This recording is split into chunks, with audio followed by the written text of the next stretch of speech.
మంచిది. మరి దేవుని పరిశుద్ధ వాక్యమును మనము ధ్యానము చేద్దాం. యేసు క్రీస్తు ప్రభుల వారి యొక్క రక్షణ సువార్త సభ కనుక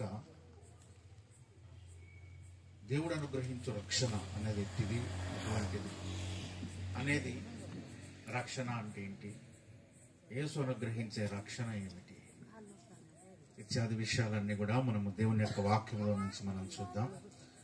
దేవుని పరిశుద్ధ వాక్యములో నుండి యోహాను సువార్త మొదటి అధ్యాయము, యోహాను సువార్త మొదటి అధ్యాయము 29వ వచనము చదువుతున్నాను. దయచేసి చాలా చూడండి. యోహాను సువార్త మొదటి అధ్యాయము 29వ వచనం. మరునాడు యోహాను యేసు తన యుద్ధకు రాగా చూచి, ఇదిగో లోక పాపమును మోసుకొని పోవు దేవుని గొర్రెపిల్ల, నా వెనక ఒక మనుషుడు వచ్చుచున్నాడు. ఆయన నాకంటే ప్రముఖుడు గనుక నాకంటే ముందటి వాడు ఆయనను నేనెవరిని గూర్చి చెప్పి తినో ఆయన ఈయన. చిన్న మాట, మనం ప్రార్థన చేద్దాం. దేవుడు మనకు తన యొక్క వాక్శక్తి అనుగ్రహించి, తన స్వరమును అనుగ్రహించి మనందరితో మాట్లాడలాగున ప్రార్థన చేద్దాం. స్తోత్రములు తండ్రి, నీ కొందనములు ప్రభువా. ఈ సాయంకాల వేళ పరమ తండ్రి, ఈ మర్రిగూడెం అనేటువంటి గ్రామమును ప్రభువా మీరు దర్శించినందుకై స్తోత్రములు. సర్వలోకమునకు వెళ్లి సర్వ సృష్టికి సువార్తను ప్రకటించుడి అని మీరు సెలవిచ్చినారు. ఆ సర్వలోకములో కూడా మీ యొక్క రక్షణ సువార్త అనేది ప్రకటించాలి తండ్రి. బూదిగంతముల వరకు మీ యొక్క రక్షణ సునాదము అనేది వినపడాలి ప్రభువా. అందునిమిత్తమే ఈ దినాన పరమ తండ్రి మీరు మర్రిగూడెం అనేటువంటి గ్రామమును తండ్రి చూస్ చేసుకొని తండ్రి సెలెక్ట్ చేసుకొని ప్రాంతానికి వచ్చి మీ సందేశమును, మీ సువార్తను అందిస్తున్నందుకై స్తోత్రములు. అద్భుత దేవుడవు, ఆశ్చర్యకరమైన తండ్రి ప్రభువా, మాట్లాడే దేవుడవు నీవే కనుక చేరి వచ్చిన నీ పరిశుద్ధులతో మాత్రమే కాక ఈ మైక్ సిస్టమ్ ద్వారా ప్రభా ఉంటున్నటువంటి గ్రామస్తులందరూ ఈ మర్రిగూడెం గ్రామంలో ప్రభా ఎంతమంది రిజిస్టర్ అయినారు, ఎంతమంది ప్రజలు ఉన్నారో ప్రభు వారందరితో కూడా మీరు మాట్లాడండి. నీ స్వరమును వినిపించండి, నీ సందేశమును ప్రభు వారికి అనుగ్రహించండి. వినవారందరూ నీ కార్యము జరిగించండి. మాట్లాడే ప్రతి మాట మీద ఉండలాగిన సహాయం చేయండి. నిలబడిన మీ దాసుని మీ శిలువ రక్తము చేత కడిగి పరిశుద్ధపరచండి. కేవలము ప్రభా మీ నోటి బూరగా మాత్రమే వాడుకోండి. తలంపులు, మాటలు, పదములు, వాక్యములు అన్ని ప్రభు మీ ఉండలాగిన సహాయము చేయండి. మా ప్రభువును మా ప్రియరక్షకుడే యేసుక్రీస్తు వారి సర్వశ్రేష్ఠ నామమున ప్రార్థించి వేడుకుంటున్నాము తండ్రి, ఆమేన్. ప్రభునందు నాకు అత్యంత ప్రియులారా, ఈ చదువుబడినటువంటి లేఖన భాగము యోహాను సువార్త మొదటి అధ్యాయము ఈ 29వ వచనాన్ని మనం గమనించినట్లయితే ఇందులో ఒక మాట రాయబడి ఉన్నది. మరునాడు యోహాను యేసు తన యుద్ధకు రాగా చూచి, ఇదిగో లోక పాపములను మోసుకొని పోవచ్చున్న దేవుని గొర్రెపిల్ల అని ఒక మాట అన్నట్లుగా ఇక్కడ మనం చూస్తూ ఉన్నాం. పరిశుద్ధ బైబిల్ గ్రంథముతో పరిచయం ఉన్నటువంటి ప్రతి వ్యక్తికి కూడా బాప్తిస్మం ఇచ్చి యోహాను ఎవరో తెలుసు. బాప్తిస్మం ఇచ్చి యోహాను ఒంటె రోమముల వస్త్రములు ధరించిన వాడై ఆ రోజుల్లో యూదయ, సమరయ, గలిలయ, దెకపొలి ఇలాంటి ప్రాంతాల్లో దేవుని రాజ్యము సమీపించి ఉన్నది, మారు మనస్సు పొందండి అనేటువంటి ఒక దైవ సందేశాన్ని ప్రకటిస్తుండేటువంటి ఒక ప్రవక్త కదా. యోహాను ప్రకటిస్తున్నటువంటి దేవుని సువార్త ఏంటి? దేవుని రాజ్యము సమీపించింది కనుక మీరందరూ ఏం చేయాలట? మారు మనస్సు పొందాలి. దేవుని రాజ్యము సమీపించింది కనుక ప్రతి ఒక్కరు కూడా మారు మనస్సు పొందాలి. దేవుని రాజ్యము అంటే అర్థం ఏంటి? రాజ్యము అంటే ప్రజలందరూ కలిసి నివసించేటువంటి స్థలాన్ని మనం ఏమంటామంటే రాజ్యము అంటాం. ఏ రాజ్యానికైనా పరిపాలించేటువంటి ఒక వ్యక్తి ఉంటాడు. పూర్వకాలంలో రాజ్యాలు ఉండేవి, వాటిని పరిపాలించడానికి రాజులు ఉండేవారు. ఆ రాజే ఆ రాజ్యాన్ని పరిపాలించేటువంటి ఒక అధికారి. అలాగే దేవుని రాజ్యము అంటే అర్థం ఏంటంటే దేవుడు పరిపాలించేటువంటి రాజ్యము. దేవుడే ఒక రాజుగా, దేవుడే ఒక అధికారిగా ఆ ప్రాంతము నుండి పరిపాలిస్తూ ఉంటే దాన్ని మనం ఏమంటామంటే దేవుని రాజ్యము అంటాం. దేవుడే పరిపాలించాడు అనుకోండి, మనకు తెలుసు దేవుని యొక్క స్వభావం ఎలాగుంటుందో. దేవుడు నీతిమంతుడు, యథార్థవంతుడు, సత్యవంతుడు, దయాగుణము కలిగినవాడు. దేవుడు అంటేనే ఏ లోపము, ఏ పాపము లేని, ఏ అవినీతి, ఏ అక్రమము లేని పరిశుద్ధుని మనం ఏమంటామంటే దేవుడు అని అంటాం కదా. ఈ లోకంలో కొంతమంది పరిపాలించవచ్చు, పరిపాలించేటువంటి వ్యక్తుల్లో కొన్ని లోపాలు ఉండవచ్చు, కొన్ని బలహీనతలు ఉండొచ్చు. ప్రజలు కొంతమంది మంచిగా పరిపాలిస్తారు, కొంతమంది దుష్ట పరిపాలకులు ఉంటారు. కానీ దేవుడే ఒక రాజ్యానికి పరిపాలకుడు అయ్యాడు అనుకోండి, ఆ రాజ్యం ఎంతో అద్భుతంగా ఉంటుంది. కనుక ఆ రాజ్యంలోని ప్రజలుగా మనందరము మార్చబడాలంటే, ఆ రాజ్యంలోని ఒక వ్యక్తిగా ఉండాలంటే, దేవుని రాజ్యం వారసుడిగా దేవుని యొక్క రాజ్యములో నివసించేటువంటి ఒక వ్యక్తిగా నీవు ఉండాలంటే నీకు ఉండవలసినటువంటి క్రైటీరియా ఏంటి, ఏం చేస్తే నువ్వు దేవుని రాజ్యంలోకి వెళ్తావు అనేది ప్రకటించాడు యోహాను. ఏమన్నాడు చెప్పండి? మీరు మారు మనస్సు ఏజలట పొందాలి. మారు మనస్సు పొందాలి.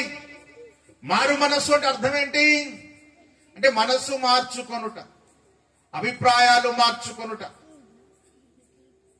నీకు అంతకుముందు ఒక అభిప్రాయం ఉంటుంది. ఉదాహరణకు కొన్ని రోజుల అభిప్రాయంలో నువ్వు కొనసాగుతూ వస్తావు. కొంతకాలం అయిన తర్వాత నీకు తెలిసింది ఈ అభిప్రాయం మంచిది కాదు, ఈ పద్ధతి మంచిది కాదు అని అనిపించింది. వెంటనే మనం ఏం చేస్తాం చెప్పండి? మన అభిప్రాయాన్ని మార్చుకొని, మీ పిల్లోని ఒక స్కూల్లో వేశారు, ఆ స్కూల్లో చదివిస్తుంటే ఎడ్యుకేషన్ సరిగా లేదు, ఎవరో చెప్పారు ఇంకో స్కూల్ చాలా బాగుందండి అని చెప్పారు. అప్పుడు ఏం చేస్తావు? నువ్వు నీ మనసు మార్చుకొని ఆ స్కూల్ నుంచి ఇంకొక స్కూల్లోకి అడ్మిట్ చేస్తావు.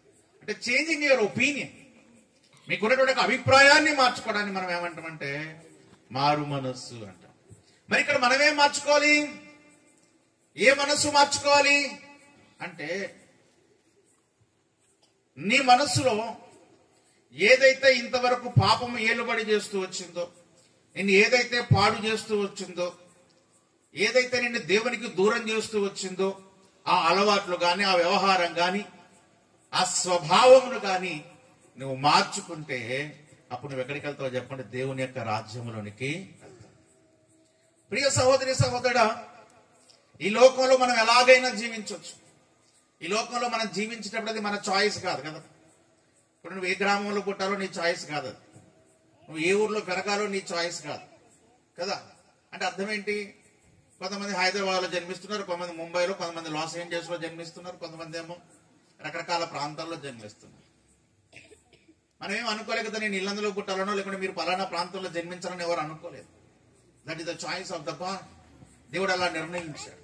అంటే కొన్నేమో మన చేతుల్లో ఉండవు, కొన్ని నిర్ణయాలు మన చేతుల్లో ఉండవు. మన పుట్టుక కానీ, మన జన్మించే స్థలము కానీ, మనం పెరిగే ప్రాంతం కానీ, ఇవన్నీ మన ఆధీనములో, మన స్వాధీనములో, మన చాయిస్ లో ఉండవు. కానీ దేవుని రాజ్యమునకు వెళ్ళుట మాత్రం అది నీ చాయిసే. మారు మనసు పొందుట మాత్రం నీ చాయిసే.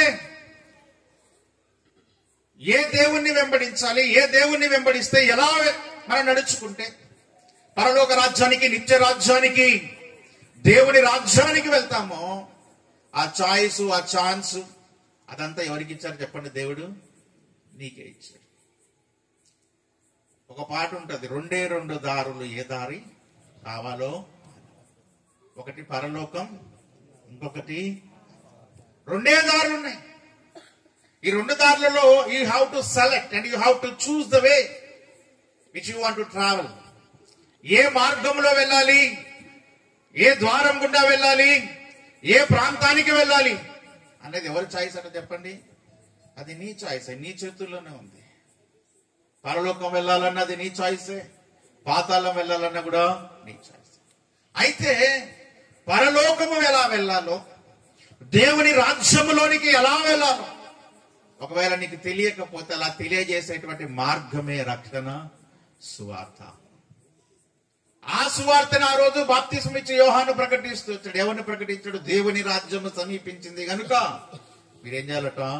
మారు మనస్సు పొందాలి. అంటే ఎవరైనా ఒక వ్యక్తి దేవుని రాజ్యంలో ప్రవేశించాలంటే ఎలా పడితే అలా ప్రవేశించలేరు, ఎలా ఉంటే అలా ప్రవేశించలేరు, ఎలా పడితే అలా జీవిస్తే ప్రవేశించలేరు. దేవుని రాజ్యంలోనికి మనం వెళ్ళాలంటే, పరలోక రాజ్యంలోనికి మనం వెళ్ళాలంటే దానికి కొన్ని కండిషన్స్ ఉంటాయి, క్రైటీరియాస్ ఉంటాయి, కొన్ని పద్ధతులు ఉంటాయి, కొన్ని పాటించాల్సి ఉంటాయి. అవేంటో తెలియజేసేదే యేసుక్రీస్తు ప్రభువుల వారి యొక్క రక్షణ సువార్త సందేశం. అలా ప్రకటిస్తున్నటువంటి బాప్తిస్మ యోహాను ఒకానొక దినాన నడుచుకుంటూ వెళ్తూ ఉంటే యేసుక్రీస్తు ప్రభువు వారు తన దగ్గరకు వచ్చాడట. ఎప్పుడైతే యేసు ప్రభువు దగ్గరకు వచ్చాడో ఈ యేసుక్రీస్తు ప్రభువును చూసి బాప్తిస్మం ఇచ్చి యోహాను ఒక మాట అన్నాడు. ఏమన్నాడు? ఇదిగో లోక పాపములను మోసుకొని పోవు దేవుని గొర్రె పిల్ల అనే మాట చెప్పాడు. లోక పాపములను మోసుకొని పోవచ్చున్న దేవుని గొర్రె పిల్ల. ఎవరి గొర్రె పిల్లది? మనదా? మన గ్రామంలో ఒకరిదా? కాదు. ఎవరి గొర్రె పిల్ల అది చెప్పండి? దేవుని గొర్రె పిల్ల. ఈ లోకంలో ఎన్నో గొర్రెలు ఉన్నాయి. మన దైనందిన జీవితంలో చాలా మంది చూస్తున్న గొర్రెల కాపర్లు గొర్రెలు కాస్తూ ఉంటారు. ఎందుకు కాస్తారు గొర్రెల కాపరు గొర్రెల్ని? అంటే కొంత అయిన తర్వాత పెద్దగా అయిన తర్వాత వాటిని అమ్మేస్తే కొంత ధనం అనేది వస్తుంది. ఆ కొన్న వ్యక్తి ఏం చేస్తాడు చెప్పండి? వాటిని కోసి ఏం చేస్తాడు? మాంసంగా మార్చి దాన్ని అమ్ముతూ ఉంటాడు. అంటే ఈ లోకంలో ఉన్నటువంటి గొర్రెలు కొంతకాలము ఎదిగిన తర్వాత జీవించిన తర్వాత తన యజమాని యొక్క లాభము కొరకు అది అమ్మబడి మనకు ఆహారంగా మార్చబడతారు. అయితే ఇక్కడ చెప్పబడినటువంటి గొర్రెపిల్ల మాత్రం ప్రత్యేకించబడిన గొర్రెపిల్ల. మనం దైనందిన జీవితంలో చూస్తున్నటువంటి ఒక సామాన్యమైన సాధారణమైనటువంటి గొర్రెపిల్ల కాదు. ఈ గొర్రెపిల్ల ఏ గొర్రెపిల్లట? దేవుని గొర్రెపిల్ల. ఈ గొర్రెపిల్ల ఏ గొర్రెపిల్ల? దేవుని. మరి లోక సంబంధమైన గొర్రెలకు ఈ దేవుని గొర్రె పిల్లకు ఉన్నటువంటి వ్యత్యాసం ఏంటి? What is the difference? దానికి దీనికి వ్యత్యాసం ఏంటండి? ఆ గొర్రె ఈ గొర్రె ఒకటి కాదా అంటే కాదు అని ఇక్కడే చెప్తున్నారు కదా. లోక సంబంధమైన సామాన్యమైన గొర్రెలేమో ఆహారానికి ఉపయోగపడుతుండగా ఈ గొర్రె మాత్రం ఒక ప్రత్యేకమైనటువంటి పని చేస్తుంది. ఈ చేస్తున్నటువంటి పని ఏంటంటే లోక పాపములను మోసుకొని పోవచ్చున్న దేవుని. అంటే ఈ గొర్రె పిల్ల మీద ఒక ప్రత్యేకమైనటువంటి భారము మోపబడింది. ఈ గొర్రె పిల్లకు ఒక ప్రత్యేకమైనటువంటి పని అప్పగించబడింది. ఏంటా అంటే లోకములో ఉన్నటువంటి సకల జనులు వారు చేసినటువంటి ప్రతి ఒక్క పాపము అనేది ఈ గొర్రె పిల్ల మీద మోపబడి ఉందంటే ఈ గొర్రె పిల్ల సకల జనుల యొక్క పాపములను మోసుకొని వెళ్తుంది. ప్రియ సహోదరి సహోదరులారా, లోకంలో ఎన్నో సమస్యలు ఉన్నాయి. మనం చూస్తే లోకంలో చాలా రకాలైన సమస్యలు కనిపిస్తూ వస్తాయి. కొందరికి ఆర్థిక ఇబ్బందులు, అప్పుల బాధలు ఉంటాయి. కొందరికి అనారోగ్య సమస్యలు ఉంటాయి. కొందరికి కుటుంబ వివాదాలు ఉంటాయి. కొందరికి ఆస్తి తగాదాలు ఉంటాయి.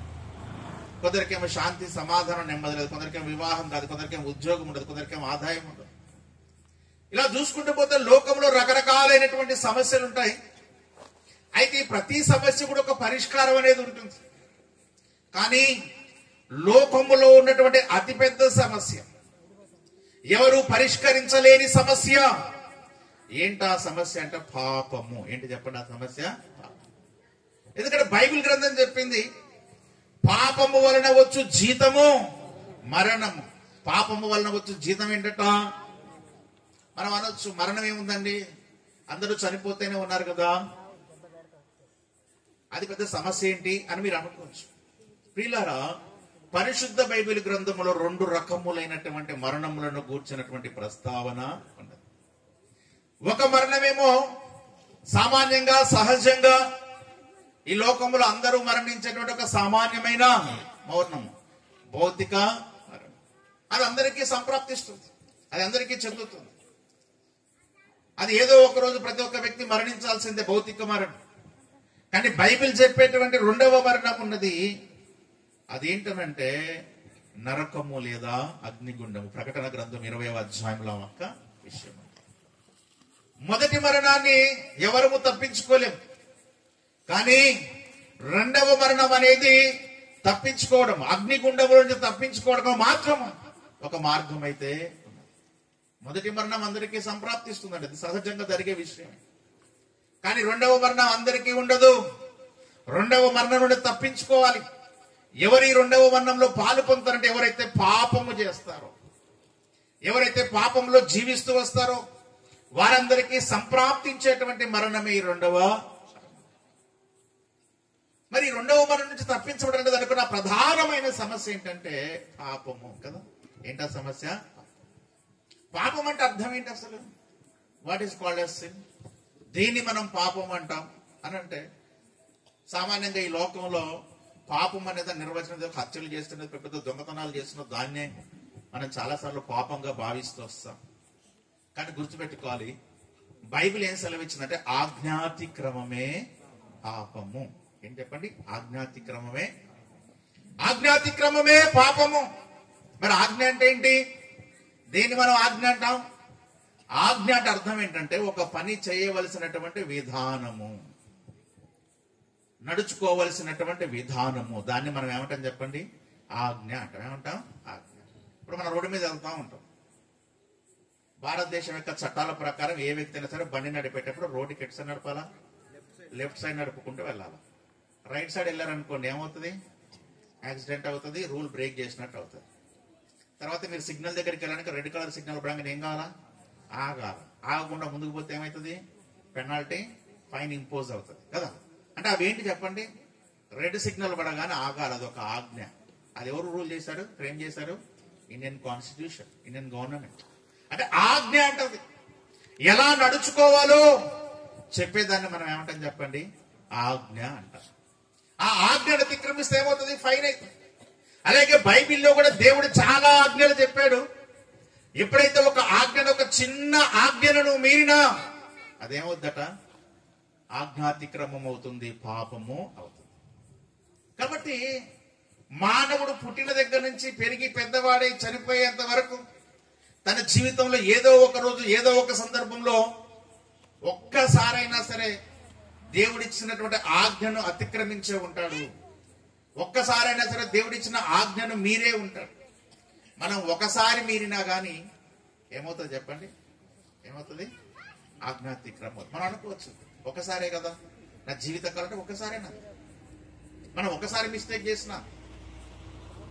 ఒకసారి నేను రైల్వే స్టేషన్ లో వెళ్తున్నా, ఒక ట్రైన్ క్యాచ్ చేయడానికి వెళ్తా ఉంటే నా పక్కన ఒక అబ్బాయి వచ్చాడు. వాళ్ళ ఫాదర్ని ట్రైన్ ఎక్కడానికి వచ్చాడు. మీకు తెలుసు రైల్వే స్టేషన్లోకి మనం ఎంటర్ అవ్వాలంటే ఖచ్చితంగా టికెట్ ఉండాలి. ఒకవేళ మనం ట్రైన్ ఎక్కకపోతే అట్లీస్ట్ ప్లాట్ఫామ్ టికెట్ అయినా ఏం చేయాలి? తీసుకొని వెళ్ళాలి. అది రూల్, రైల్వేస్ రూల్. ఆ అబ్బాయి వచ్చాడు, వాళ్ళ ఫాదర్ని ఆ ట్రైన్ ఎక్కించాడు. తిరిగి వెళ్తా ఉంటే అక్కడ టికెట్ కలెక్టర్ పట్టుకున్నాడు. టికెట్ కలెక్టర్ గారు పట్టుకుని అడిగాడు, బాబు నేను టికెట్ ఏదన్నాడు. ఆ అబ్బాయి ఏమంటాడంటే, అబ్బాయి నేనేం ఊరెళ్ళట్లేదండి, ఏ ట్రైన్ దిగట్లేదు, కేవలం మా నాన్నగారిని ట్రైన్ ఎక్కడానికి వచ్చాను, తిరిగి ఇంటికి వెళ్ళిపోతున్నాను అన్నాడు. మరి టికెట్ కలెక్టర్ ఏమంటారు? సర్లే బాబు ఇంటికి అంటాడా? ఏమన్నాడు? లేదు నువ్వు ఫైన్ కట్టాల్సిందే 200 అంటాడు. ఈయనంటాడు ఒక్కసారే కదండి నేను అని అన్నాడు. నువ్వు ఒక్కసారి చేసావా 100 సార్లు చేసావా అనేది మ్యాటర్ కాదు. రూల్ అయితే ఏం చేసావు? నువ్వు బ్రేక్ చేసావు. కాబట్టి నువ్వు ఏం చేయాలి? తప్పనిసరిగా పెనాల్టీ అనేది కట్టాల్సింది. అంటే ఒకేసారి కదా, ఈ ఒక్కసారే కదా, జీవితంలో ఎప్పుడూ చేయలేదు కదా అంటే ఊరుకుంటారా? ఏమంటారు?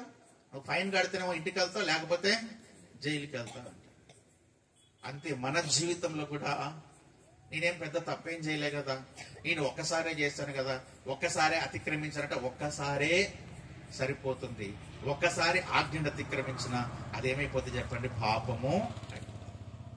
కనుక ఎప్పుడైతే నీ జీవితంలో నువ్వు పాపము చేశావు అని నిరూపించబడిందో, దేవుని యొక్క స్వల్పమైన ఆజ్ఞను నీవు అతిక్రమించావు అని నిరూపించబడిందో, అప్పుడు నువ్వు ఎలా తీర్చబడతావు? పాపిగానే తీర్పు. బైబిల్ చెప్పింది అబద్ధములు ఆడొద్దని. ఒక చిన్న అబద్ధం అన్నది ఎక్కడికి పోయింది చెప్పండి? దురాశ పడొద్దని ఉంది, లేని వార్తను పుట్టించకూడదని ఉంది. ఇలా చూసుకుంటూ పోతే బోల్డెన్ ఆజ్ఞ మనం అనుకుంటాం. నరహత్య, వ్యభిచారం, దొంగతనం ఏ పాపాలు అనుకుంటాం, అవునా? ఆజ్ఞలో నీ పొరుగు వానిది ఏది ఆశించకూడదని ఉంది. ఏమండి మరి అది ఆశిస్తే ఏమైంది చెప్పండి? తప్పే కదా. అబద్ధములు ఆడకూడదని ఉంది. అది ఒక్కసారి నా వద్ద మాడితే ఏమైపోయింది? అంతే కదా. గర్వముగా ఉండకూడదని ఉంది. ఒకసారి గర్వంగా ప్రవర్తిస్తే పాపం చేసినట్లే కదా. అంటే మీరు ఆలోచించండి, మన జీవితంలో మనకు తెలిసి తెలియకుండా ఏదో ఒకసారి ఏదో ఒక దేవుని యొక్క ఆజ్ఞను మనం ఏం చేస్తాం? అతిక్రమిస్తాం. అతిక్రమించినప్పుడు ఏమవుతుందంటే మనం పాపులముగా తీర్చబడుతూ. బైబిల్ చెప్పింది పాపము వలన వచ్చు జీతము. అంటే మానవ జాతికి ఉన్నటువంటి అతిపెద్ద సమస్య ఏంటంటే పాపము.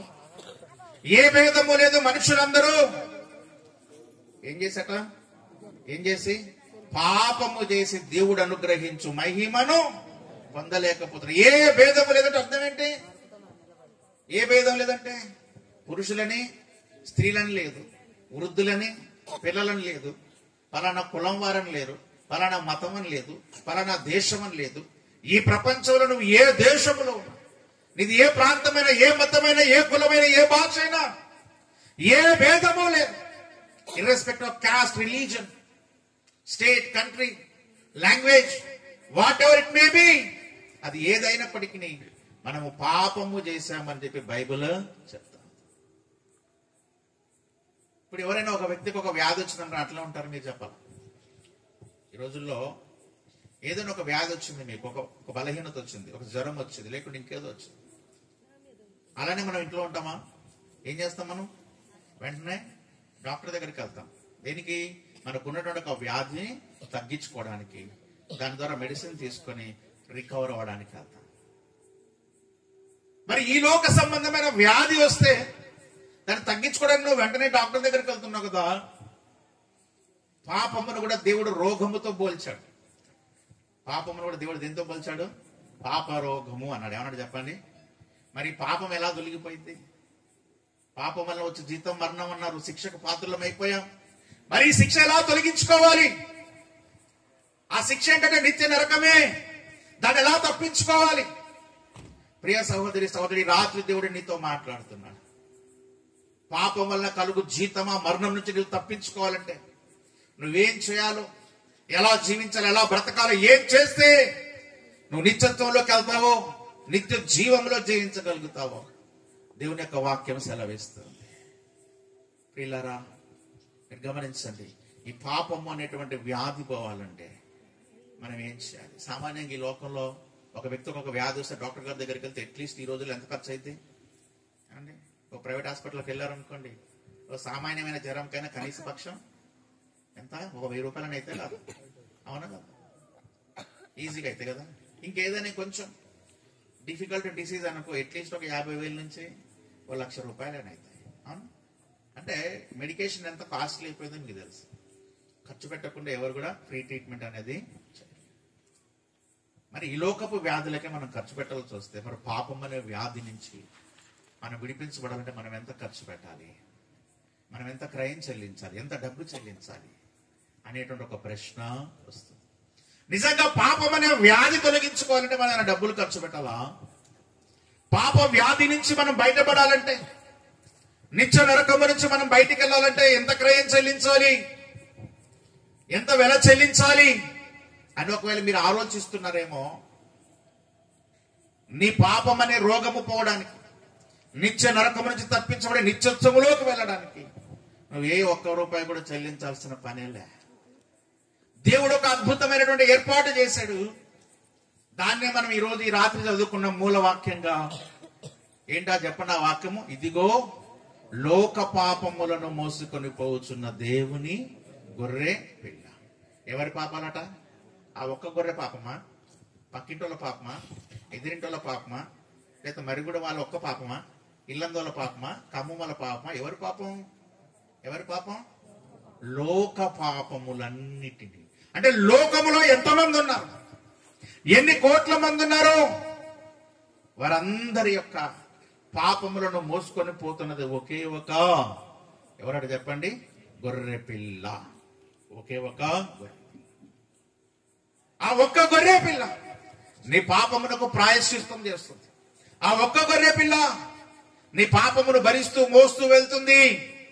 మీరు అడగొచ్చు, గొర్రె పిల్ల ఏంటండి?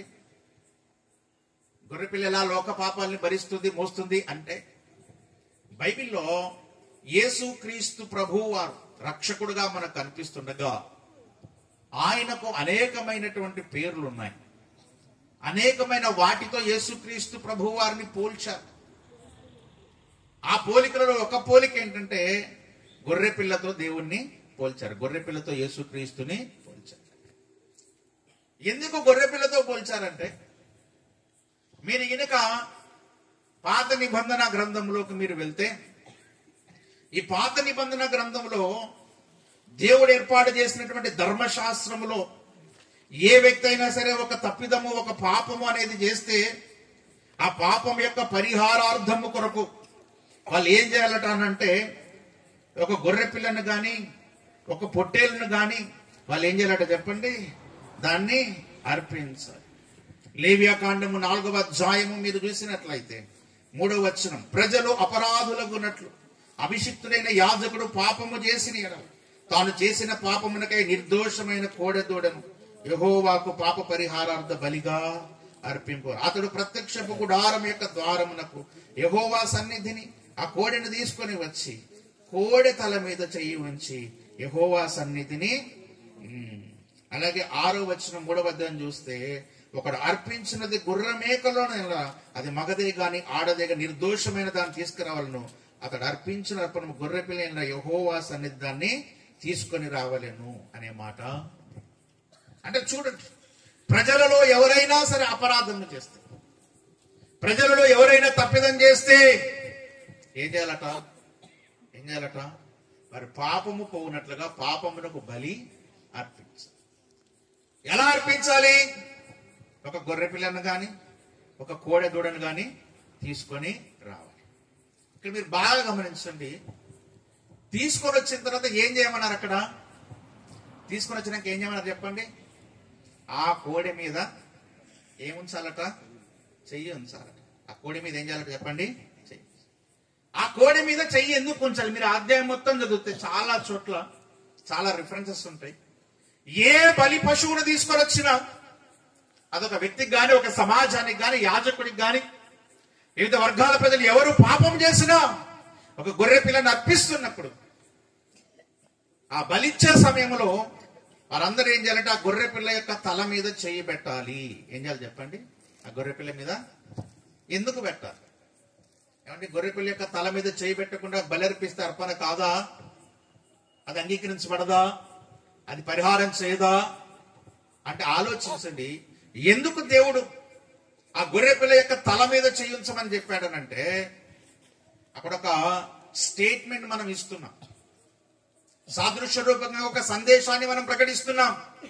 ఏమనంటే, పాపము చేసింది నేను, లేదా పాపము చేసింది ఈ సమాజము. ఈ సమాజం పాపం చేసింది కనుక, ఈ వ్యక్తి పాపం చేశాడు కనుక న్యాయముగా అయితే ఈ వ్యక్తి మరణించాలి. న్యాయంగా అయితే ఎవరు మరణించాలా? ఎవరు తప్పు చేస్తే? ఇప్పుడు నేను మర్డర్ చేసిన అనుకోండి, ఉదాహరణకు నాకు ఎవరి మీద కోపం వచ్చింది, ఇద్దరికి బాగా గొడవ అయింది, పొలం పంచాయతీ అందనుకో, బాగా గొడవ అయిపోయింది, ఇద్దరికి గొడవ అయిపోయింది, నేను ఒక మర్డర్ చేశాను అనుకోండి. చేస్తే పోలీసులు వచ్చి ఇప్పుడు నన్ను అరెస్ట్ చేస్తారా, పక్కన నిలబడి మిమ్మల్ని అరెస్ట్ చేస్తారా? మీరు చూడడానికి వచ్చారు గొడవ జరుగుతుంది ఏందో అని, అవునా?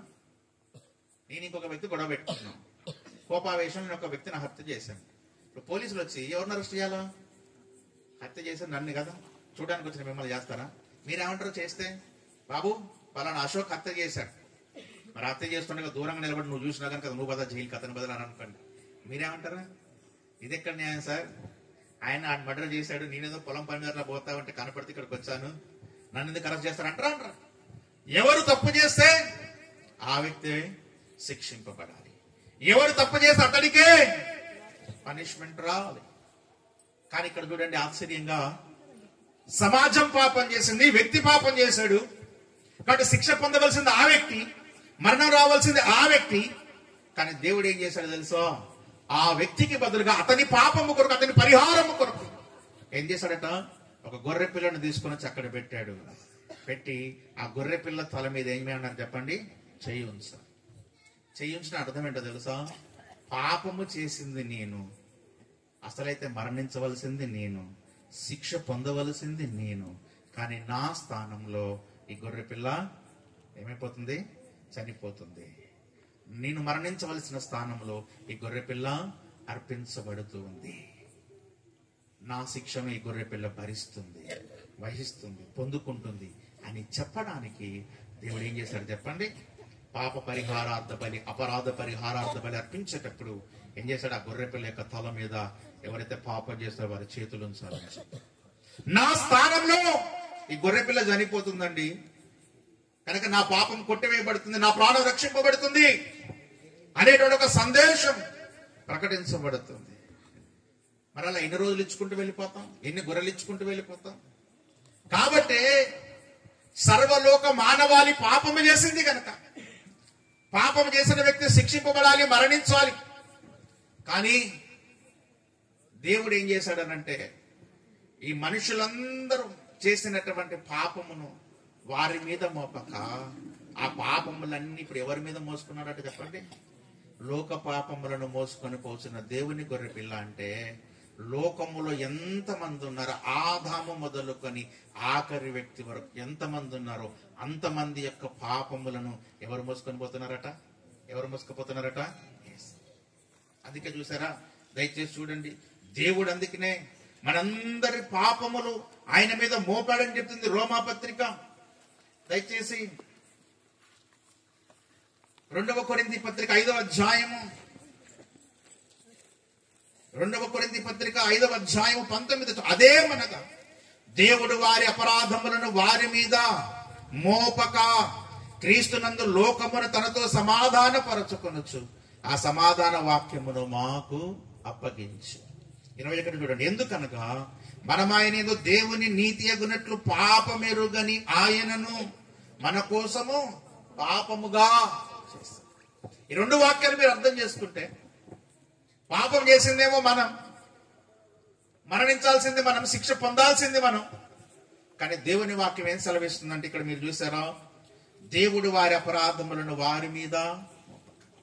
ఈ రాత్రి మీకు ఒక సులభమైన మార్గం, నరకమును తప్పించుకునే మార్గం, పాపపు శిక్షను తప్పించుకునే మార్గం, నిత్య జీవము పొందే మార్గం, ఏ ప్రయాస లేకుండా, ఏ ఖర్చు లేకుండా ఉచితముగా దేవుని యొద్దకు వచ్చే మార్గాన్ని మీకు ప్రకటిస్తూ వస్తున్నా. ఏంటా మార్గం అంటే సిలువ మార్గము, రక్షణ మార్గము, యేసుక్రీస్తు మార్గము. ఎందుకంటే ఇక్కడ వాక్యం సెలవిస్తుంది, దేవుడు మనందరము చేసినటువంటి అపరాధములను మన మీద మోపలే. నేను ఒక తప్పు చేశాను, అశోక్ నువ్వు తప్పు చేశావు కాబట్టి దానికి నువ్వే శిక్ష భరించాలి అని నా మీద మోపలే దేవుడు. ఇక్కడ కూర్చున్న వారు ఒకవేళ ఎవరైనా దాన్ని తప్పు చేస్తే దాని శిక్ష మీరే భరించాలి అని చెప్పి దేవుడి మీద మోపలే. దేవుడు మనందరి అపరాధములు ఏం చేశాడో చెప్పండి, వారి మీద మోపక ఎవరి మీద మోపాడట? ఎవరి మీద మోపాడట? యేసుక్రీస్తు అనేటువంటి ఒక వ్యక్తి మీద మోపాడు. అందుకే 21 అంటాడు, పాపమెరుగని ఆయనను మన కోసము ఏం చేశారట? పాపమెరుగని ఆయనను మన కోసము పాపముగా. యాక్చువల్ గా యేసుక్రీస్తు ప్రభు వారు పరిశుద్ధుడు, నీతిమంతుడు, యథార్థవంతుడు, పాపలలో చేరక ప్రత్యేకముగా ఉన్నవాడు. 2000 సంవత్సరాల క్రితం యేసుక్రీస్తు ప్రభు వారు ఇశ్రాయేలు దేశంలో బెత్లెహేము అనేటువంటి ఒక చిన్న గ్రామంలో జన్మించారు. ఆయన జన్మించిన మొదలుకొని చనిపోయేంత వరకు 33.5 సంవత్సరాలు యేసు ప్రభు వారు జీవించారు. ఆ జీవించిన జీవిత కాలంలో ఏ తప్పు, ఏ పాపము చేయలే. ఈ లోక చరిత్రలో పాపం అంటని ఏకైక వ్యక్తి, పాపము చేయనటువంటి ఏకైక పరిశుద్ధుడు, నీతిమంతుడు ఎవరంటే యేసుక్రీస్తు ప్రభువు. ఎవరు చెప్పండి? అయినా బైబిల్ సాక్ష్యం ఇస్తుంది, పాపులలో చేరక ప్రత్యేకముగా ఉన్నాడు. ఆయన పాపుల్లో చేరలే. యేసుక్రీస్తు ప్రభు వారు చాలా సవాల్ చేశాడు ప్రపంచానికి. ఏమని సవాల్ చేశాడు? నాలో పాపం ఉన్నదని మీలో ఎవడు స్థాపించగలడు. యేసు ప్రభు మాట్లాడుతాడు, సువార్త ప్రకటిస్తాడు. చాలా మంది తన ఇబ్బంది పెట్టారు, అబ్జెక్ట్ చేసి నువ్వు ఇది, నువ్వు అదని చెప్పారు, దూషించారు, ద్వేషించారు, తృణీకరించారు, అపహాస్యం చేశారు. అలా చేస్తున్నప్పుడు యేసు ప్రభు వారు ఒక మాట అన్నాడు అక్కడ ఉన్న అందరితో. సరే మీ అందరికి ఒక మాట చెప్తున్నాను, ఇన్ని మాట్లాడుతున్నారు కదా, నాలో ఒక్క పాపమైనా మీరు చూపించండి. నాలో పాపమున్నదని మీలో ఎవరు స్థాపించగలరు? Who can establish that I have committed?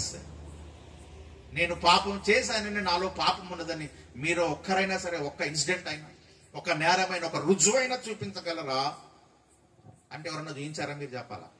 ఎవరన్నా వచ్చారా? ఒక్క వ్యక్తి అయినా పలికాడా? ఒక్క వ్యక్తి కూడా యేసుక్రీస్తు ప్రభువులో ఒక్క తప్పిదము కూడా. నిర్దోషమైన గొర్రెపిల్ల. ఎందుకంటే పాత నిబంధనలో బలర్పించినప్పుడు నిర్దోషమైన గొర్రెపిల్ల అర్పించాలి. యేసు కూడా ఎవరు చెప్పండి? నిర్దోషి. అంటే ఏ దోషము చెయ్యని పరిశుద్ధుడు, పవిత్రుడు, పాపరహితుడు. అటువంటి పాపరహితుడైన పరిశుద్ధుడైన ఏ పాపము చేయనటువంటి యేసు క్రీస్తు ప్రభు వారు ఆయన ఏ తప్పు చేయలేదులే కానీ మనందరి తప్పులు ఏం చేశారట ఆయన మీద మోపిస్తారు. ఉదాహరణకు ఒక 10 మంది వ్యక్తులు ఉన్నారు అనుకోండి. ఆ 10 మంది వ్యక్తులు 10 రకాల క్రైమ్స్ చేశారు, నేరాలు చేశారు. ఒక వ్యక్తి దొంగతనం చేసి ఉండొచ్చు, ఒక వ్యక్తి హత్య చేసి ఉండొచ్చు, ఇంకో వ్యక్తి దాన్ని యాక్సిడెంట్ చేసి ఉండొచ్చు, ఇంకో వ్యక్తి ఇంకేదైనా పాపం చేసొచ్చు. 10 మంది వ్యక్తులు 10 రకాలైనటువంటి క్రైమ్స్ చేశారు, నేరాలు చేశారు. ఇప్పుడు 10 మంది వ్యక్తులు నేరాలు చేసినందుకు పోలీసు వాళ్ళు ఏం చేస్తారు? ఈ 10 మందిని, బాబు నువ్వు పలానా తప్పు చేసావు కనుక నేను అరెస్ట్ చేస్తున్నావు, ఈ నేరం నీ మీద మోపబడింది, ఈ తప్పు నీ మీద మోపబడింది అని చెప్తారు. ఇప్పుడు 10 మంది జైలుకి వెళ్ళారు. కానీ అంతలోనే ఒక వ్యక్తి వచ్చి ఈ 10 మందిలో ఎవరేం తప్పు చేయలేదండి, వారు చేసిన తప్పులన్నీ కేసులన్నీ ఎవరి మీద పెట్టమంటున్నారు? ఇప్పుడు నా మీద పెట్టండి. అతడు చేసిన దొంగతనం కేసు నాదే, ఈయన చేసిన హత్య కేసు నాదే, ఈయన చేసిన యాక్సిడెంట్ కేసు నాదే, అతడు చేసిన రాబరీ కేసు నాదే. ఇక్కడ ఎంతమంది ఏ తప్పిదాలైతే చేశారు, ఎన్ని కేసు అయితే వాళ్ళకి అగేన్స్ట్ గా ఫైల్ అయ్యాయో ఆ కేసెస్ అన్ని కూడా ఎవరి మీద వేసుకుంటున్నాను? నేను వేసుకుంటానండి, వాళ్ళ బదులు నేను జైలుకి వెళ్తాను అని ఎవరైనా వెళ్ళారనుకున్నప్పుడు మీరు అంటారా? చెప్పండి, ఎంత అద్భుతమైన వ్యక్తి సార్ మీరు. అసలు ఎక్కడికి జైలు పోవాలన్నా భయం అయింది, నా కేసు మేము మీద వేసుకున్నారు, నా తరపున మీరు జైలుకి వెళ్ళారుగా అని అంటారు. అవునా? ఇక్కడ కూడా అదే జరిగింది. ఎవరైనా ఒక వ్యక్తి నువ్వు చేసిన నేరాన్ని అంగీకరించి తన మీద వేసుకొని తన జైలుకి వెళ్తే నువ్వెంతో సంతోషిస్తావో. మనందరము చేసినటువంటి అపరాధములు, పాపములు అన్ని కూడా ఇప్పుడు ఎవరి మీద వేసుకున్నారు చెప్పండి? మనం చూసినటువంటి మోహపు చూపు, మన గర్వము ద్వారా జరిగిన పాపము, మన అహంకారం వల్ల వచ్చినటువంటి దోషము, ఇంకా చేసినటువంటి రకరకాలైనటువంటి చిన్న చిన్న తప్పులు, పెద్ద తప్పులు, ఏదైనా ఏ తప్పు అయితే నీ మీద మోపబడిందో ఆ తప్పులన్నీ కూడా నీ మీద మోపక ఇప్పుడు ఎవరి మీద మోపేసుకున్నారు చెప్పండి?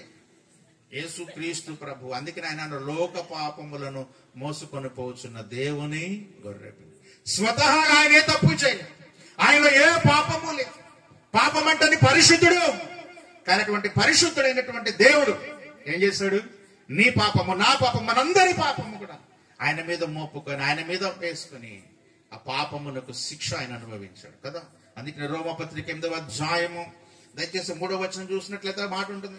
రోమా 8:3 అంటాడు, శరీరము అనుసరింపక ఆత్మను అనుసరించి నడుచుకొని మన యందు ధర్మశాస్త్ర సంబంధమైన నీతి విధి నెరవేర్చబడవలెనని పాప పరిహారము నిమిత్తము దేవుడు తన సొంత కుమారుని పాప శరీరాకారము పంపి ఆయన శరీరమందు పాపమునకు ఏం చేసినట్ట? శిక్ష విధించాడు. ఇక్కడ చూసారు ఒక అద్భుతం జరిగింది. ఏమన్నా చెప్పండి? దేవుడు ఏం చేశారట? పాప పరిహారము నిమిత్తము దేవుడు తన సొంత కుమారుని పాప శరీరాకారముతో పంపి ఆయన శరీరమందు ఏం చేశారట? పాపమునకు శిక్ష విధించెను. ప్రపంచంలోని ప్రతి వ్యక్తి ఏదో ఒక తప్పిదం చేస్తున్నాడు, శిక్షకు గురవుతా ఉన్నాడు. ఇలా అయితే పరలోకానికి నిత్యరాజ్యానికి వచ్చే అవకాశం ఏదీ లేదు. అలాగే వీరు పాప విమోచన క్రయధనం వీరు చెల్లించలేదు. కాబట్టి దేవుడు యేసుక్రీస్తు ప్రభు వారు ఏం చేశారట చెప్పండి? తండ్రి అయిన దేవుడు తన్ని పాప శరీరాకారముతో ఈ లోకానికి పంపి ఆయన శరీరములో మన పాపములన్నీ మోపి ఏం చేశారట? ఆ పాపమునకు ఆయన శరీరములో శిక్ష విధించారు. అంటే నువ్వు పొందాల్సినటువంటి శిక్ష ఇప్పుడు ఎవరు పొందారు చెప్పండి? యేసు ప్రభు పొందారు. ఈ లోకంలో ఏ దేవుడు చేయనటువంటి గొప్ప కార్యం యేసయ్య చేశాడు. ఏంటంటే మనందరి పాపములు ఆయనే భరించి ఆ పాపమునకు ఆయనే శిక్ష పొందాడు. కాబట్టి ప్రియా సహోదరి సహోదరుడా, ఒక మాట రాయబడింది చూసారా?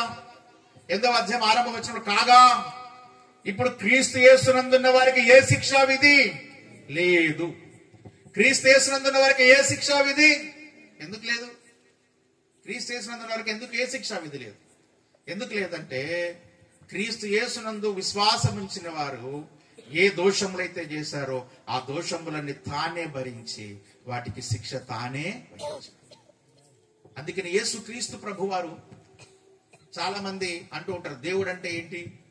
దేవుడు అంటే వచ్చి ఏదో గొప్ప కార్యాలు చేయాలి కానీ యేసుక్రీస్తు ప్రభువారు వచ్చారు, ఆయన దెబ్బలు తిన్నాడు, శిలువ మీద మరణించాడు, తను తాను రక్షించుకోలేకపోయాడు, ఇంకా మనల్ని రక్షిస్తాడు, చనిపోయిన దేవుడు ఎలా ఆగుతాడు అని చాలా మంది చాలా రకాలుగా మాట్లాడతారు.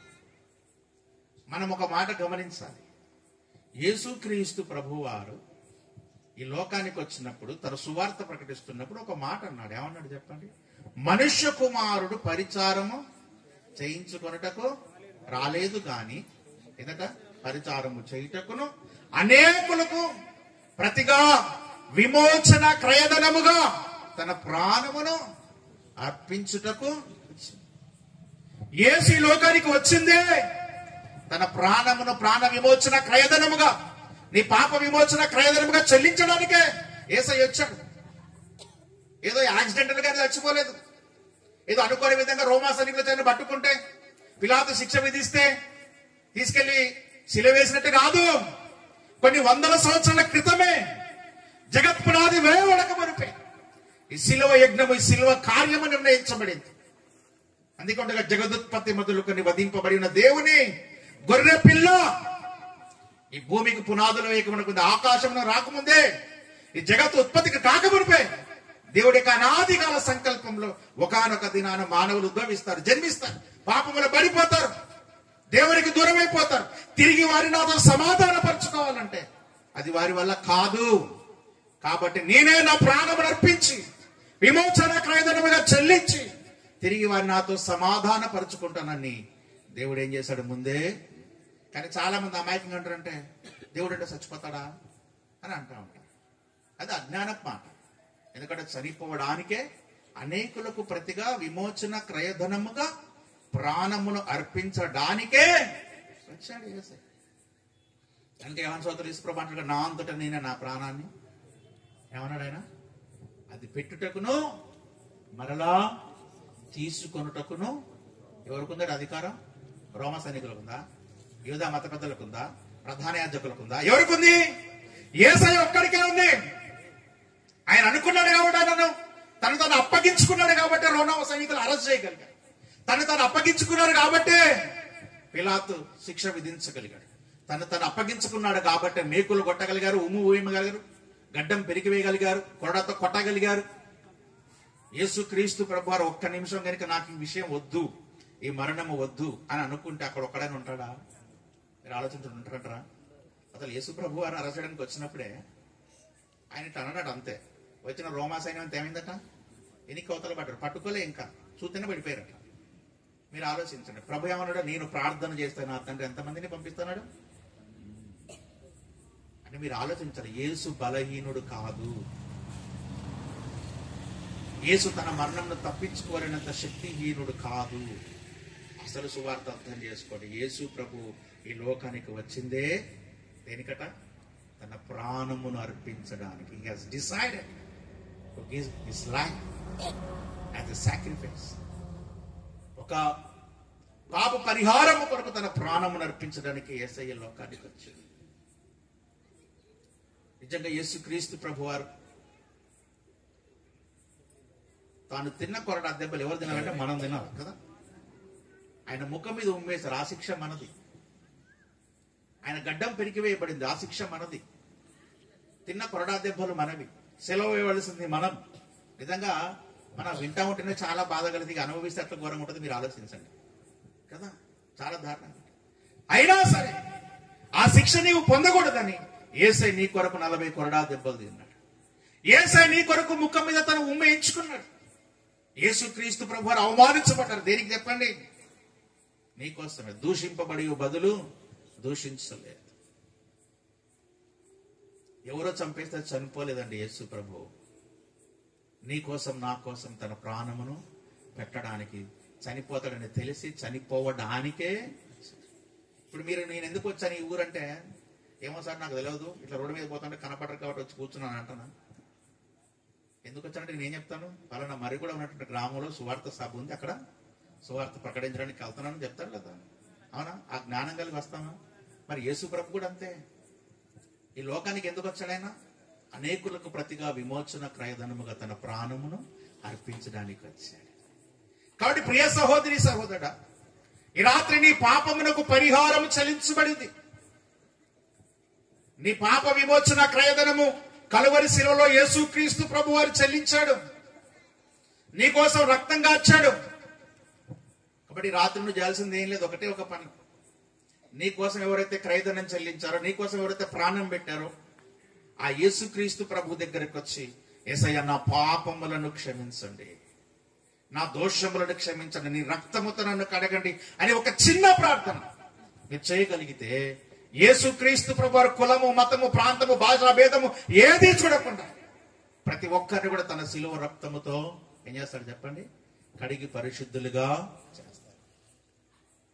అంతేగాని చాలా మంది అనుకుంటారు యేసుక్రీస్తు ప్రభు వారు మన దేశం దేవుడు కాదు, పరాయి దేశం దేవుడు, పొరుగు దేశం దేవుడు, లేదా మన కులం దేవుడు కాదు, లేకుంటే మన మతం దేవుడు కాదు అని రకరకాలుగా అనుకుంటారు.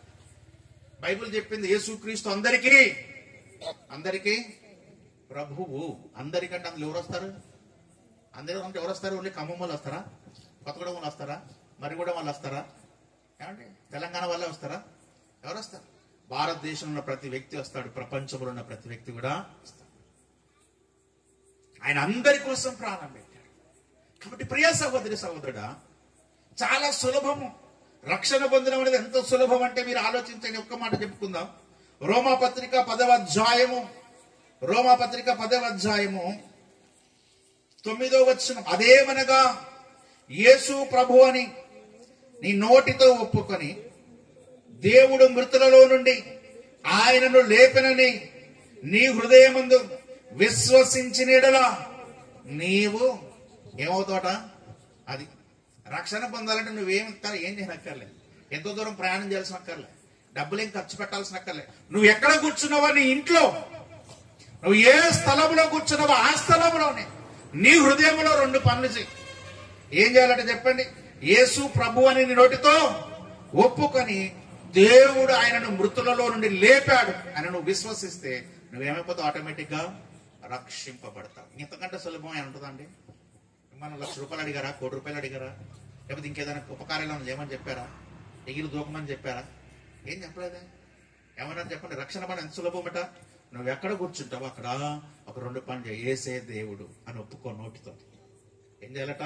నోటితో ఒప్పుకోవాలి. అలాగే ఆయన నా పాపముల కొరకు మరణించి సమాధి చేయబడి తిరిగి లేచాడు అని నువ్వేం చేయాలట? విశ్వసించు. దీనికి ఎంత ఖర్చు అయింది మీరు చెప్పాలా? దీనికోసం ఎంత ఖర్చు పెట్టాలి? 1,00,000, 2,00,000, 1,00,00,000, 2 కోట్ల? ఎంత ఖర్చు అవుతుంది?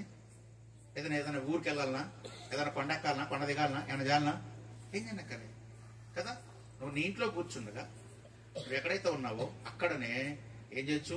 యేసే ప్రభు అని ఒప్పుకొని నీ హృదయములో ఆయన నీ పాపాల కొరకు మరణించి సమాధి చేయబడి తిరిగి లేచాడు అనేటువంటి ఒక విశ్వాసంని ఉంచగలిగితే, ఓ నమ్మికని ఉంచగలిగితే ఈ రాత్రి నీవు రక్షింపబడతావు. దానికోసం నువ్వేం చేయాల్సిన అవసరం? చాలా సులభం. యేసా నువ్వే నా దేవుడు, నా పాపములను నీ శిలువ రక్తముతో కడగండి, నన్ను పరిశుద్ధినిగా చేయండి అని నువ్వు ఎక్కడ కూర్చుంటావు అక్కడ మోకరించి ప్రార్థన చేయగలిగితే, హృదయంలో విశ్వసించగలిగితే నీ పాపములన్నీ యేసు ఈ రాత్రి ఏం చేస్తాడు చెప్పండి? కడిగి వేస్తాడు. నువ్వు నీతిమంతుడిగా పరిశుద్ధుడిగా మార్చబడతావు. నీ పాప శాపము నుంచి విమోచింపబడతావు. నిత్య రాజ్యంలోకి వెళ్తావు. మీరు బాగా గమనించండి. ప్రతి మతం నమ్మేది ఏంటంటే దేవుడు 2వసారి ఈ లోకానికి వస్తాడని నమ్ముతారు. ప్రతి మతం కూడా ఏం నమ్ముతారు చెప్పండి? దేవుడు 2వసారి ఈ లోకానికి వస్తాడు, వచ్చి అందరినీ తీసుకొని వెళ్తాడు. బైబిల్లో కూడా యేసు 2వసారి ఈ లోకానికి వస్తాడు. ఎందుకు వస్తాడు?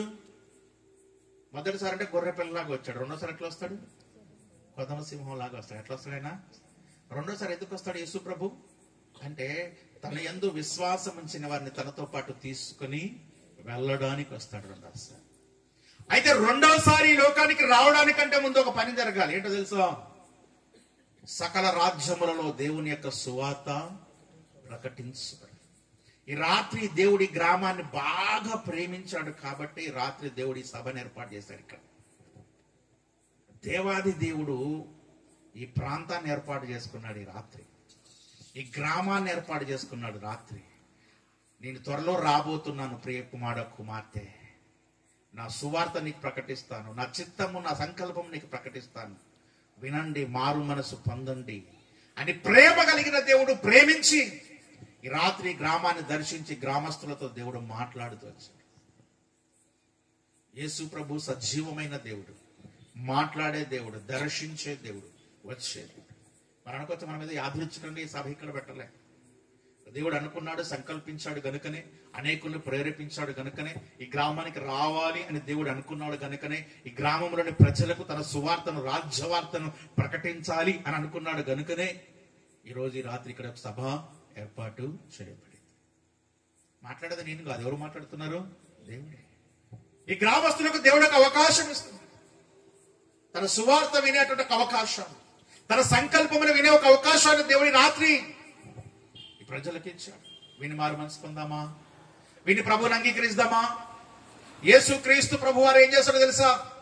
ఏ మనుషుడు నశించిపోకూడదని, ఏ వ్యక్తి కూడా నశించిపోకూడదని తన సంకల్పమును, తన సువార్తను ప్రకటింపజేసే దేవుడు. అందుకనే ప్రతి గ్రామానికి, ప్రతి ప్రాంతానికి పంపిస్తాడు. విన్నప్పుడు ఏ గ్రామం అయితే, ఏ పట్టణం అయితే విని మారు మనసు పొందుతుందో వాళ్ళు ఆశీర్వదించబడతారు, నిత్యోత్సవంలోకి వస్తారు. ఒకనొక కాలంలో నినివే అనే ఒక పట్టణం ఉంది. నినివే పట్టణము భయంకరమైనటువంటి పట్టణం, పాపముతో శాపముతో నిండిపోయినటువంటి పట్టణం. ప్రజలందరూ పాపములో జీవిస్తూ వచ్చారు. దేవుని యొక్క కోపము ఆ పట్టణం మీదకి రాబోతుంది. ఆ రోజుల్లో నినివే అనేది గొప్ప రాజ్యం, చాలా ప్రాంతాలను ఆక్రమించింది. ఆ రాజు చాలా బలవంతుడు, ప్రజలు కూడా చాలా గొప్పవారు. గొప్ప పట్టణం అది. మీరు చెప్పండి, ఒక పెద్ద రాజ్యం, ఒక పెద్ద పట్టణం, ఒక గొప్ప రాజు, వాళ్ళు ఇష్టానుసారంగా జీవిస్తారు కదా. కనుక ఆ నినివే పట్టణంలోని ప్రజలకు నీతి గాని, భయము గాని, భక్తి గాని ఏది లేదు. వారు చేస్తున్నటువంటి అక్రమమును బట్టి దేవుడు వాళ్ళు శిక్షించాలనుకున్నాడు. ఎందుకంటే పాపం చేస్తే తప్పనిసరిగా ఏమొస్తుంది? శిక్ష అనేది వస్తుంది. కానీ ప్రేమ గల దేవుడు, జాలి గల దేవుడు, కనికరము కలిగిన దేవుడు ఏం చేస్తాడో తెలుసా? ఆ పట్టణానికి ఒక అవకాశం ఇచ్చాడు. ఆ పట్టణంలోని ప్రజలని హెచ్చరించడానికి ఒక అవకాశం ఇచ్చాడు. యోనా అనేటువంటి ఒక ప్రవక్తను దేవుడు ఏం చేశాడంటే పంపించాడు. యోనాకు ఒక కమిషన్ ఇచ్చాడు దేవుడు. ఏమనంటే, యోనా, నువ్వు నినివే పట్టణానికి వెళ్ళు. ఆ పట్టణంలోని ప్రజలందరికీ ఏం చేయాలట? రక్షణ స్వార్థను ప్రకటించు. వాళ్ళు చేస్తున్న తప్పిదాలు, పాపాలు వాళ్ళకి చెప్పు. మారు మనసు పొందమని చెప్పు, రక్షణ పొందమని చెప్పు, దేవుడు శిక్షించబోతున్నాడని చెప్పు అనేటువంటి ఒక సందేశాన్ని ప్రవక్త అయినటువంటి యోనా ద్వారా దేవుడు పంపించు. యోనా కూడా నినివే అనే ప్రాంతానికి వెళ్ళాడు. అది చాలా పెద్ద పట్టణం. 3 రోజులు తిరిగాడు. ఆ పట్టణంలో ప్రతి కాలనీకి వెళ్ళాడు, ప్రతి వీధికి వెళ్ళాడు, ప్రతి ఇంటికి వెళ్ళాడు. అందరికీ ప్రకటిస్తూ వచ్చాడు. ఏమని? దేవుని యొక్క శిక్ష రాబోతుంది పట్టణం మీదకి. మీరేం చేయాలా? మారు మనసు పొందండి, మీ పాప జీవితాన్ని విడిచిపెట్టండి, ప్రభువుని నమ్ముకోండి అని ఒక సువార్త ప్రకటించాడు. ఇన్ని రోజులు ప్రకటించగానే ఆ ఊరోళ్ళు, ఎవరవయ్యా నువ్వు? నీ మొహం ఎప్పుడు ఈ ఊరో చూడలేదు, మా దేశంగా అన్నట్టుంది, నువ్వెవరు మాకు చెప్పడానికి?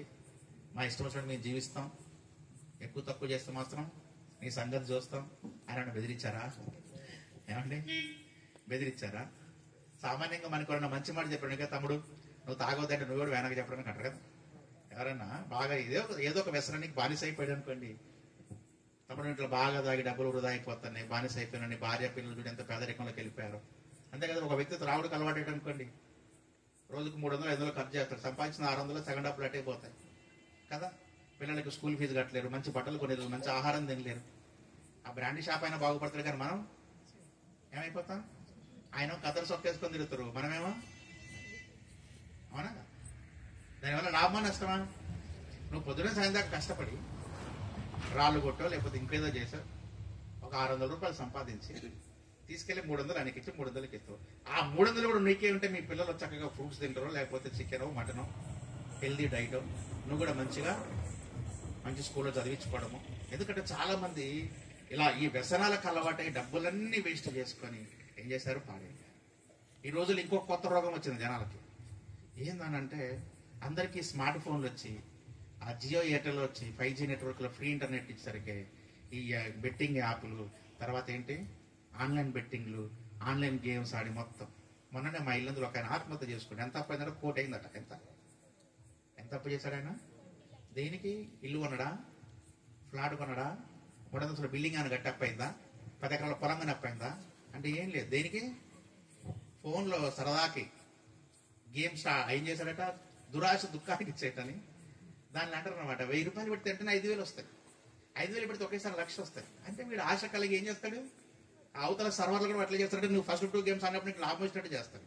మనం 1000 రాగానే 2,000 పెట్టినాక 2,000 రాగానే వీడికి ఏమనిపిస్తుంది, అబ్బా ఈసారి 2,000 పెడతాం, 4,000 వస్తాయి. తర్వాత ఏం చేస్తాడు, అప్పు తెస్తాడు. కదా 4,000 పెడితే ఇంకా 10,000 వస్తాయి. కాబట్టి ఒక్కసారి 40,000 పెడితే ఎన్ని వస్తాయి, 5 లక్షలు వస్తాయని పెడతాడు. ఈసారి మొత్తం ఉడుచుకపోయింది గుండుటూ. మళ్ళీ 1,00,000 రికార్డ్ చేయడానికి ఇంకొక 1,00,000 అప్పు చేసి ఇట్లా చేసి చేసి చేసి ఆడిపోయింది అది. మరి కోటి, ఒక సామాన్యమైన వ్యక్తి, పనిచేసుకునే వ్యక్తి 1 కోటి అప్పు తీర్చగలుగుతాడా కదా? అందుకనే అంటున్నాను, ఈజీ మనీ ఎప్పుడు కూడా అలవాటు పడొద్దు. వాడికి ఏం పని అండి, నీకు 1000 రూపాయలు పెడితే 10 వాడికి డబ్బులని చెట్లకు కాస్తానే నీకు ఇయడానికి. ఆలోచించద్దా మనం కదా?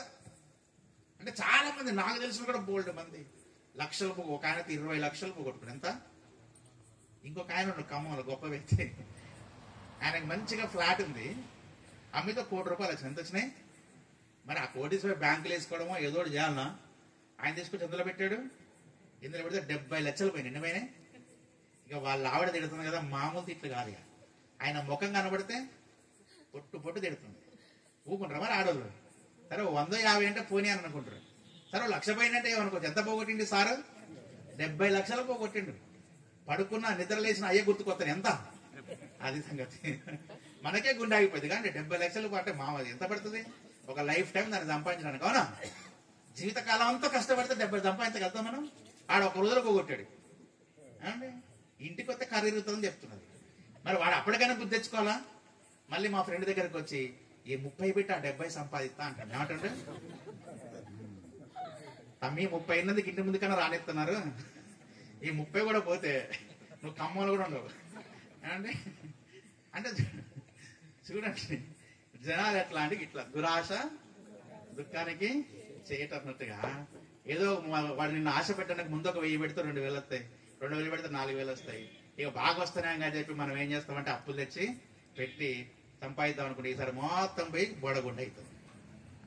కాబట్టి అట్లాంటి వాటి జోలికి మీరు ఎప్పుడు ఏం చేయొద్దు, పోవద్దు, ఆడొద్దు. ఎందుకంటే యువత మనం అనుకుంటాం గ్రామాల్లోనే అట.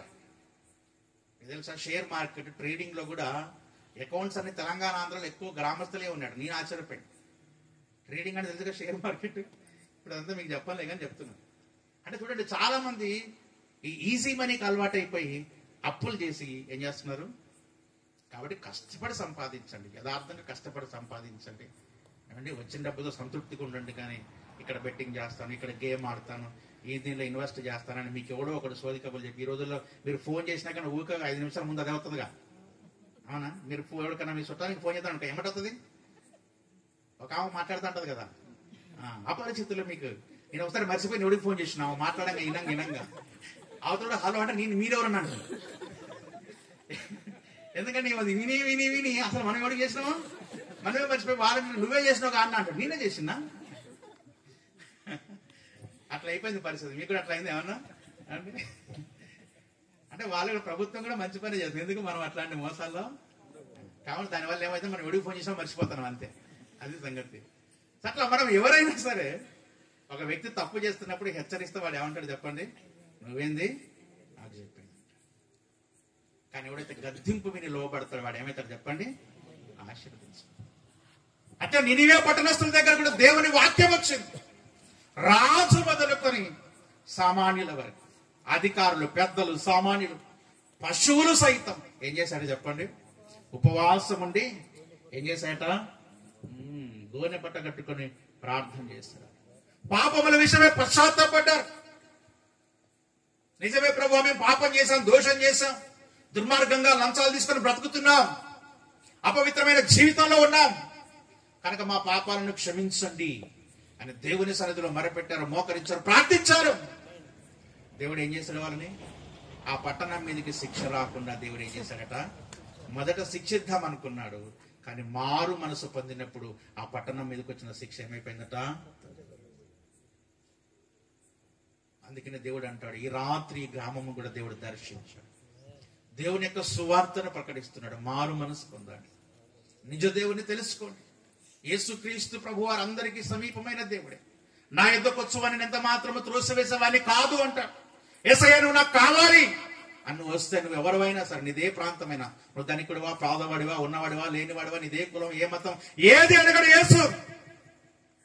నువ్వు ఎవరైనా సరే, ప్రభువా నా పాపములను క్షమించు అని ఒక చిన్న ప్రార్థన చేస్తే చాలు, నీ పాపాలన్నీ క్షమించి తన రక్తముతో కడిగి జీవ గ్రంథములో నీ పేరు రాసి ఉచితముగా నిత్యత్వములో నీకు ఏం చేస్తాడు చెప్పండి? నిన్న దేవుడు తీసుకెళ్తాడు. మరి ఈ అవకాశం మీకు కావాలా వద్దా? ఈ అవకాశం కాబట్టి రాత్రి సందేశాన్ని వినండి. ఈ రాత్రి మీ హృదయాన్ని ప్రభు అయిన యేసుకు అర్పించండి. ఈ రాత్రి మీరు ఎక్కడున్నా అక్కడ చిన్న ప్రార్థన చేసుకోండి. యేసయ్య నేను పాపిని, నన్ను బిడ్డగా చేసుకోండి, నా పాపాలు క్షమించండి అని ఒక చిన్న ప్రార్థన మీరు చేయండి. యేసు మిమ్మల్ని రక్షిస్తాడు, మీ గ్రామాన్ని రక్షిస్తాడు, మీ కుటుంబాన్ని రక్షిస్తాడు. పరలోక రాజ్యానికి యేసయ్య మిమ్మల్ని తీసుకొని దేవుడి గ్రామస్తులందరినీ ప్రభు ఆశీర్వదించును కాక. ఇక్కడ కూర్చున్న మనందరినీ ప్రభువు దీవించును కాక. మనందరికీ పాప క్షమాపణ రక్షణ అనుగ్రహించి మనందరి పేరు జీవ గ్రంథములో లిఖించు. నిత్యత్వం అంతా యేసు క్రీస్తు ప్రభుతో మనందరము ఉందుము గాక. కాబట్టి రండి మనం ప్రార్థన చేద్దాం. దయచేసి అందరూ కళ్ళు మూసుకోండి. మీరు ఎవరైనా సరే, ఏ ప్రాంతంలో ఎక్కడున్నా సరే, ఈ మైక్ ద్వారా మీరు విన్నా సరే, యేసు ప్రభు నీ మతము, నీ కులము చూడండి, నీ ప్రాంతము చూడండి, నీ హోదా చూడండి, నువ్వు పేదవాడివా ధనికుడివా చూడండి. ఈ రాత్రి యేసయ్యా నా పాపాలు క్షమించండి, యేసయ్యా నా దోషాలు క్షమించండి, నా అపరాధములను క్షమించండి అని ఒక ప్రార్థన చేద్దాం. ప్రార్థన చేద్దాం. తండ్రి నిజమే